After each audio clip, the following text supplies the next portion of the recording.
langsung menanyakan treatment question ya, maksudnya menanyakan yang tentang dokter sudah menjelaskan obat itu, lalu aturan pakai, lalu efek atau hasil yang diinginkan. Nah itu sebenarnya pada dari awal kita harus ditanyakan itu karena pasti dia apalagi yang pengguna-pengguna baru atau pasien baru menggunakan, mereka pasti biasanya nggak ngerti itu obat apa, nanti cara pakainya bagaimana, terus kapan digunakannya kayak gitu.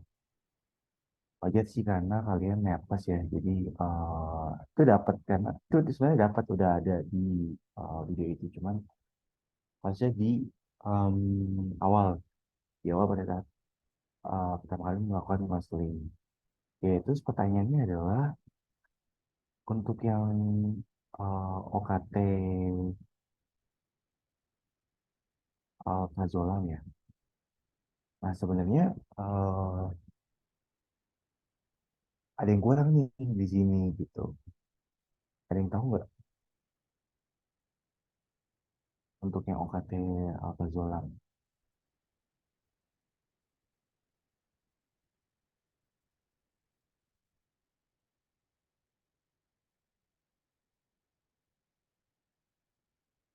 Gimana? Ada yang tahu?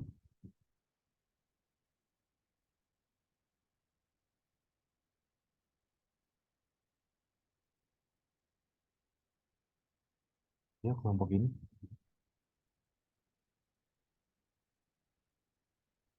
ada yang tahu nggak? Yang peringatan-peringatan itu, Pak. eh Bukan, itu kan karena nggak masuk di salah satunya ya. Ini biasanya kalau obat-obat OKT itu eh apotek biasanya konfirmasi dulu, konfirmasi ke mungkin kalau yang apoteknya ada tempat prakteknya mungkin lebih enak karena memang posisinya dia dari dokter tempat praktek di apotek tersebut. Tapi biasanya kalau yang obat-obat tidur yang memang basicnya bukan langganan atau bukan yang biasa diambil di apotek itu biasanya apotek konfirmasi dulu, konfirmasi ke dokter tempat praktek gitu. Mengkonfirmasi benar, menanyakan kebenaran tentang ada tidak pasien dengan nama ini umur sekian biasa pakai obat ini gitu karena biasanya eh ya begitu gitu tuh gampang, biasanya begitu itu gampang disalahgunain gitu. Kalau di rumah sakit kan biasanya memang dokternya di situ, rumah sakit di situ kan, jadi eh kalau pasien terdaftar atau terregistrasi di pendaftaran yang di Poli itu otomatis dia akan terregistrasi juga di apotik dengan masuk ke sistem apotik untuk pengikutan. Tapi kalau yang memang beda tempat ataupun yang memang bukan kebiasaannya dari apotik itu melayani obat-obat seperti OKT yang uh, jatuhnya apa doang gitu ya psikotropik.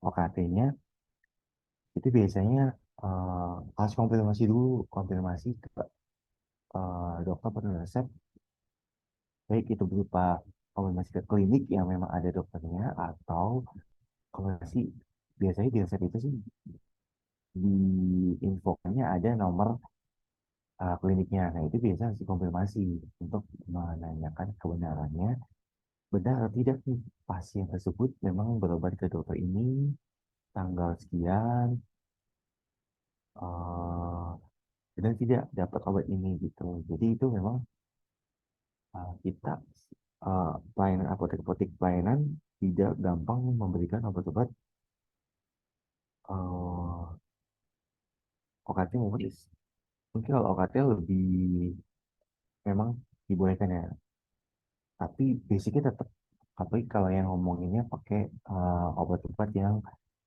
apa zolam kayak gitu itu tetap harus dikonfirmasi karena jangan kan kayak hanya cuma sekedar apotek pelayanan di rumah sakit pun di tempat saya sering tuh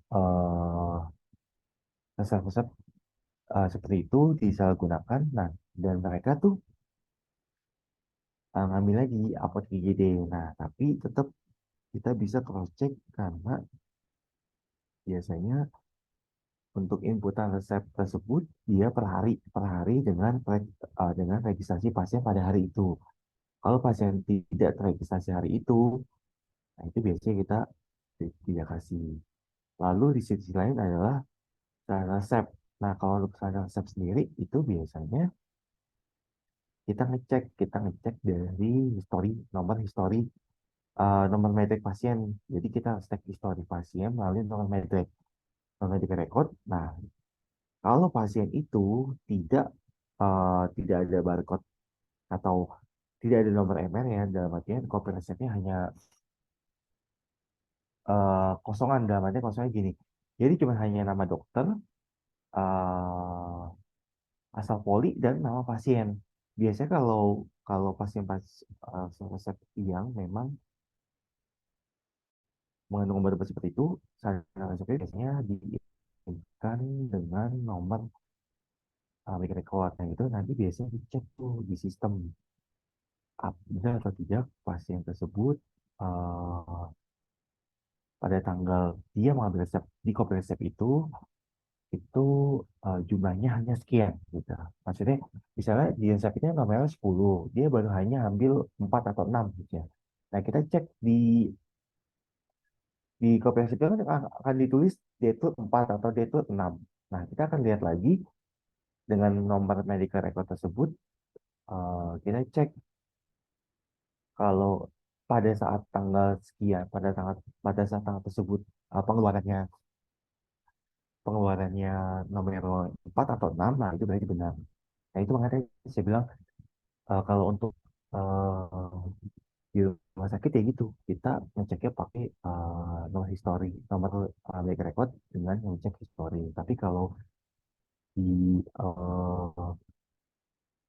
kayak kamu nih, contoh di apotek pelayanan ya paling gitu, kita harus cross check kembali ke klinik tempat dokter nulis resep ya, karena biasanya kalau di rumah sakit merekomendasikan harus resep di rumah sakit tersebut ya. Tapi biasanya kalau yang klinik-klinik umum, biasanya mereka yang memang terpisah nih pelayanan apoteknya dengan kliniknya gitu, nggak, maksudnya nggak satu gedung atau nggak satu area. Ya, itu kita wajib mengkonfirmasi ke klinik tersebut apakah eh, ada pasien tersebut kontrol ke sana dan mendapatkan obat atau Zola misalnya seperti itu. Ya, kan itu aja sih tambahannya deh ya. Ini ada pertanyaan tentang PO konseling atau kelompok lain nih yang lihat kelompok PO dan konseling dari teman kamu gimana?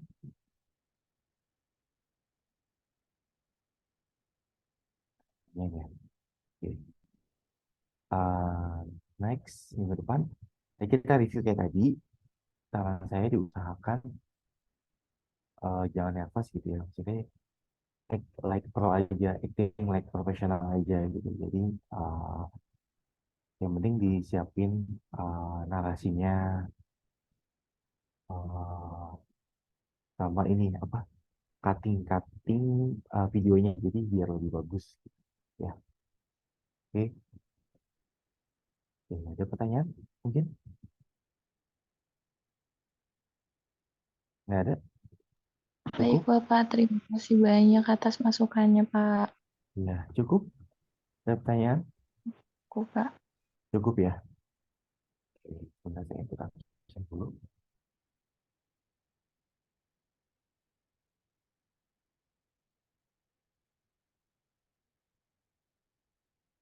Oke, absen sudah saya ikut semua. Kita akan cek di siang masing-masing. Kalau tidak ada pertanyaan lagi, apa saya tutup. Saya mengucapkan terima kasih. Mohon maaf sebelum-sebelumnya.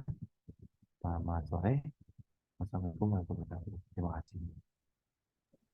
Sorry, Pak. Waalaikumsalam warahmatullahi wabarakatuh. Terima kasih, Pak.